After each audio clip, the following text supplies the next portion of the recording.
בהתרת נדרים שאנחנו עושים, אנחנו מתירים 7 דברים. מה 7 דברים שמתירים?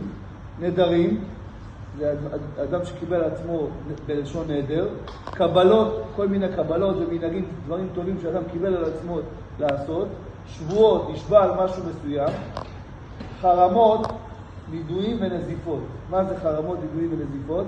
אדם שעשה איזו עבירה מסוימת, בית דין מנדים אותו. מה זה מנדים אותו? אומרים לו, זהו, אתה לא יכול להשלים עניין 30 יום, אתה לא יכול, אסור להתעסק איתך משא ומתן, אסור לדבר איתך, מרחיקים אותו. אז את הדברים האלה אנחנו מתירים. אם חס וחלילה אדם נידו אותו בשמיים, או אדם עשו לו חרם בשמיים.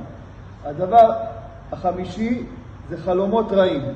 אדם שחלם חלום לא טוב, או שחלמו עליו חלום לא טוב, ויכול להיות שזה יהיה לו נזק, גם את זה אנחנו מתירים. הדבר השישי זה פתחון פה או מסירת דין. מה זה פתחון פה או מסירת דין? אדם לפעמים אומר שבורא עולם יחזיר לו.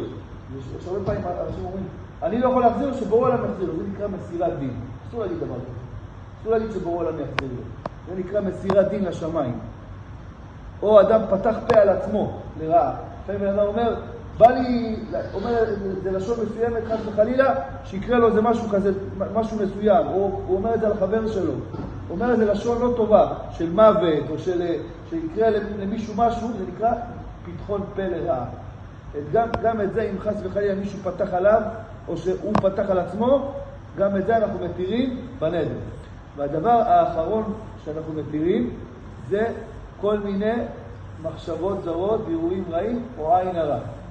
לפעמים אדם חשב משהו לא טוב על חברו, גם המחשבה היא פועלת. או שאדם חס וחלילה עשה עין הרע על חברו, או אפילו אדם עשה עין הרע על עצמו. יש מושג שאדם עשה עין הרע על עצמו. הדברים האלה, כל 7 דברים האלה אנחנו מתירים בהתרת נדרים.